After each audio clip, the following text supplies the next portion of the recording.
Je voudrais vous parler de cet alignement, mais c'est pas du tout, j'en fais pas du tout un dogme. Et je dois dire que je suis un petit peu perdu entre tous ces alignements mécaniques, cinématiques, anatomiques.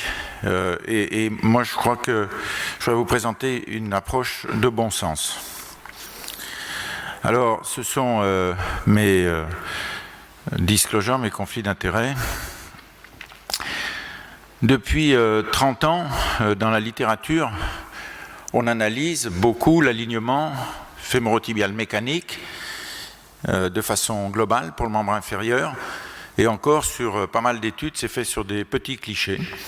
Et c'est cette analyse ici qui a fait l'objet d'un certain nombre de publications. Peu s'intéressent à l'angle fémoral mécanique et à l'angle mécanique tibial et fémoral. Vous êtes bien sûr au courant, on a cité plusieurs fois cette publication, très bien faite, de Parat et Pagnano, en 2010, qui considère cet alignement fémorotibial mécanique et qui indiquait que finalement on pouvait s'écarter un petit peu d'une norme de 3 degrés. Et finalement, pourquoi pas? Simplement, dans cette analyse, c'est une analyse globale, sans prendre en considération la pièce fémorale et la pièce tibiale. On pourrait d'ailleurs avoir le même type de remarques pour les ostéotomies. Beaucoup de chirurgiens mesurent ou ont mesuré l'angle HKS. Comme vous le savez, c'est un angle qui est peu fiable dans sa mesure, qui dépend beaucoup de la rotation externe ou interne du fémur.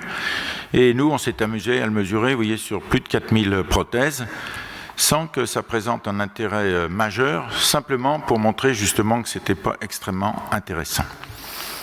Alors on peut se fixer pour objectif de placer le fémur à 90 degrés, et c'est souvent ce que proposent par défaut les systèmes de navigation PSI, et même des fois la robotique. Mais la question est de savoir, est-ce qu'on veut vraiment avoir un fémur à 90 degrés ? En 1999, au cours des Journées du genou, donc quelques années auparavant, avec Paul Riva, on avait formulé quelques hypothèses. On avait indiqué qu'il fallait pouvoir accepter sûrement un certain varus résiduel quand les genoux étaient en varus, et d'autre part, de ne pas corriger au niveau du genou ce qui se passait dans la partie supérieure du fémur. Et ceci a été bien repris et montré de façon objective ensuite par Belmans. Alors effectivement, vous voyez que si on a un fémur en varus, on va avoir une coupe asymétrique distale en emportant plus de condyles externes que de condyles internes en extension, ce qui va conduire à un release du côté interne. Si on considère qu'on utilise une tige centromédulaire, on ne va pas prendre en compte cette anomalie de la partie supérieure du fémur, vous voyez, et on va se cantonner à une correction qui peut exister éventuellement de la partie distale, à moins qu'on corrige de façon importante le guide de coupe fémorale. Pendant de très nombreuses années, on a positionné le fémur avec un valgus de 7 degrés de façon systématique dans les génuvarums et à 5 degrés dans les génuvalgums. On pourrait reconsidérer ces valeurs, mais on l'a fait de façon systématique, ce qui nous a permis de mesurer tous ces angles de façon fiable et répétitive. Alors, partant de ces considérations, on peut considérer la mise en place d'une prothèse du genou dans différentes situations, quand il y a un varus constitutionnel, quand il y a un cal vicieux, et puis aussi le cas un petit peu spécifique après ostéotomie fémorale distale. Commençons par le varus constitutionnel.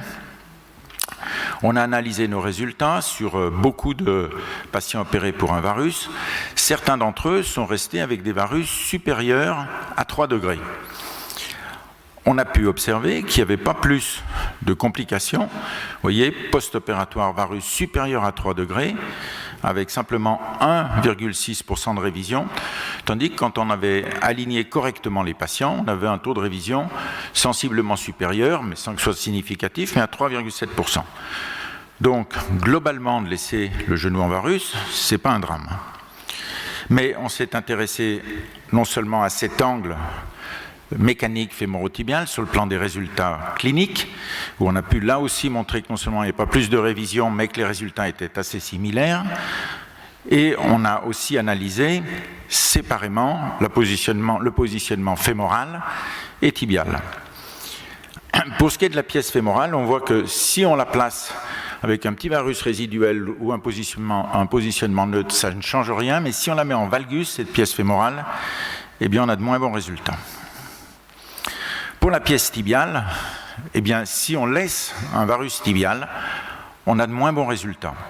Donc il vaut mieux corriger correctement, réaligner la pièce tibiale. De plus, vous le savez, dans la littérature, il y a beaucoup d'études qui ont montré qu'une pièce tibiale en varus conduisait à un certain nombre de décellements et de complications. Donc plus que l'angle global, ce qu'il faut considérer, c'est ces deux pièces ici. On a refait la même étude en sélectionnant simplement les patients de plus de 10 degrés. On a trouvé exactement les mêmes types de résultats. Donc ce qu'on a pu conclure de cette étude, c'est qu'on pouvait laisser un varus résiduel après une prothèse totale du genou, mais à condition d'avoir mis la pièce tibiale à 90 degrés. Donc vous voyez, ce n'est pas quelque chose qui est anatomique, qui est mécanique, qui est cinématique, c'est simplement que les faits montrent qu'il faut mettre le tibia à 90 degrés, mais on peut accepter un petit varus fémoral résiduel. Qu'en est-il des calvicieux ? Pour les calvicieux, vous le savez, il faut rapporter la déformation au niveau du genou et ne pas considérer simplement le problème angulaire. Donc ça, c'est quelque chose d'important. Et ce qui est important aussi, c'est ce qu'avait montré dès les années 90, Wolf, en indiquant que plus la déformation était près du genou, plus ça conduisait à des coupes asymétriques. C'est pour ça qu'on va directement se porter, faute de temps, sur ces ostéotomies fémorales distales. Alors, vous voyez ici un patient qui a une ostéotomie d'ouverture externe, distale, pour lequel on devait réaliser une prothèse totale du genou. Donc là encore, on peut mesurer les différents angles, faire une planification opératoire, et si on coupe effectivement de façon absolument perpendiculaire le fémur, eh bien à ce moment-là, on est obligé de faire un release en dedans, mais ce release médial conduit à une laxité interne en flexion, à moins qu'on fasse tourner en dedans le composant fémoral, dont vous savez que ce n'est pas très bon, ou encore qu'on utilise un implant plus contraint. Il y aura encore une troisième option qui a été expliquée hier par notre collègue indien, qui serait de faire une ostéotomie du condyle médial, mais vous voyez que c'est quand même pas très simple. Donc, l'idée, c'était dès 1999 de dire qu'on pouvait accepter un petit peu de varus fémoral, d'origine fémorale, de manière à éviter ces deux options que sont la laxité interne qui conduit à un implant plus contraint ou de mettre le fémur en rotation interne. Donc voici ici un exemple d'un patient, vous voyez, qu'on a opéré et pour lequel on a laissé un petit varus fémoral.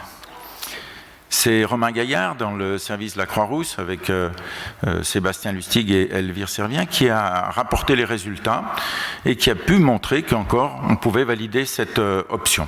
Donc vous voyez ici un patient qui a un petit varus résiduel. Alors quel est le degré de varus résiduel qu'on peut accepter ?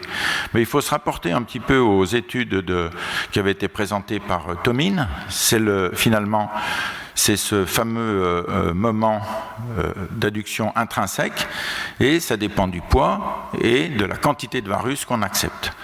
En fait, il y a d'autres éléments qui interviennent et quand on décide de laisser du varus résiduel, tout ceci va dépendre non seulement de ces deux éléments, mais aussi du niveau d'activité des patients et puis de leur survie espérée.